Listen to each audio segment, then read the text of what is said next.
Hello everybody and welcome back to AlexElliottGolf, and thanks Mike Schy for another channel. You bet. Thanks for having me. Appreciate Mike, it. Bryce's coach, mentor, almost father figure. We've been speaking off camera. He's saying when you were on tour for 3 years with him, it was not just the coach kind of point of view, which most people would traditionally see. It's kind of an all-round figure there when you were out there. Yeah, I mean, I was there. The normal teacher coach out on tour is typically Monday through Wednesday, and then they're out. And so for me, I was a friend and confidant and all the other things, I would be out there Monday through. And so sometimes I would go home, sometimes I wouldn't. Sometimes I'd be out there with him for a couple weeks straight, and then travel with him, go to dinner, and all the other things. So there was a lot more to it than, let's say, just the golf swing. I'm his friend. And so, and he's brand new out there. So you want to make sure that you're around, when the good things are happening and the bad things. So you got somebody. They come in so. No doubt about it.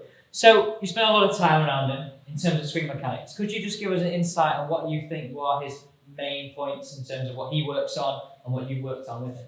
Well, I think if we go to where he is today and what he really believes today, and it's really important. And when you're teaching golf, you obviously start with the grip. And so that's really important, that the grip and how you hold on to the club. Well, the next step is what we would call the triangle assembly, which is the arms related to the shoulders, or the shoulders and then to the right arm. And so we talk about the triangle assembly a lot and how that is assembled. And most people just kind of grab a hold of the club and their arm is this way and their arm is this way in different directions. Yeah. Bryson puts in a lot of time and effort making sure that part of the setup is perfectly assembled the same way every single time. So if I give you his style club, jumbo grip, and you bet. You could just kind of show us that position, because it's not very, what we kind of call, don't like using the word traditional, right, but traditional in terms of what people have seen if they've just stopped playing golf, right, or have played golf for 30 years. It's kind of that kind of new kind of way of doing, right, things. Well, I think the first thing is you're going to see that's different is the grip. Yeah. And so he has a very big grip called Jumbo Max.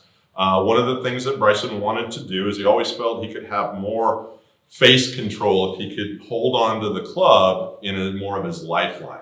Well, if you look at a smaller grip and you tried to do that, you couldn't even hold on to the golf club. You can see my pinky and ring finger are barely even you can't even hold on to the club. Yeah. And so as soon as he put the Jumbo Max grip and wanted to do that, he went, wow, I can hold on to the club without any problem whatsoever, and really not even have to do it that tightly. And if I want to kind of keep more of a, let's say 10 would be super, super tight grip, or if I wanted to relax it a little bit, I could still have a hold of the club and have a lot of control of the face. So that was the first step, as you would see. And then again, his goal was to try to get the club in line with the left arm, versus when you're in the finger, you can see that you kind of create a different angle there. So that was it. And then the same thing when he did the right hand, right? Tried to do the same thing, put it a little bit more in his lifeline when he would hold on to the club. Again, that would enable him to have more face control. And especially on tour, you're trying to get rid of closure, of rotation or whatever. Those guys really want to try to control the face. I think a lot of people will see when he's set up to the golf ball and think,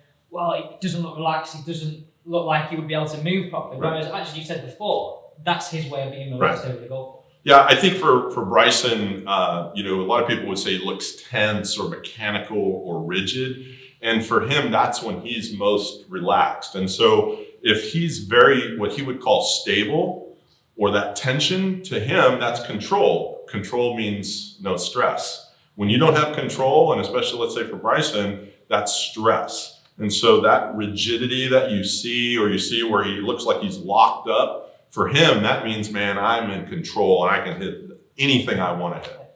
And the final point I just want to talk about is that I think, me personally, I don't think he gets enough credit for the kind of athlete that he is and that aspect of his golf swing. I think people look at it more as a crazy kind of scientist and that's all it is. But actually, if you break it down like you have over the years and actually see he's actually very, very athletic movement in what he does. Well, again, when he came on tour, I think he weighed 185 pounds, maybe 180. He's bigger now. Obviously, that's part of when you get older. You get, sure, sometimes you get a little bigger. But he's obviously stronger now, and he's very, very athletic. He has a trainer that he works with, muscle activation technique. Greg Roscoff, again, really unique. Bryson likes being unique, and so what he does is somewhat unique on his exercise program and his fitness program.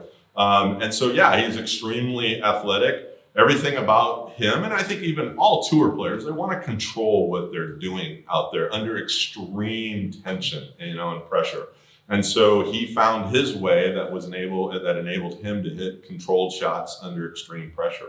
And so, yeah, it might look a little bit different, but so did Jim Furyk, and there's lots of different swings out there. Justin Johnson, John Ram. I mean, and Right. it's amazing how people pick up on him for being a strange one. Right. Actually, there's plenty of There's a other lot of stuff. strange stuff out there. Yeah. And you know what? It's great. That's what makes golf, that's what makes our game so good. Exactly. And so that you can have that many variables and still produce, look at all the different techniques and all the different wins. Perfect. Well, thank you for coming on the channel. You bet. Thank you for that insight. You bet, my pleasure.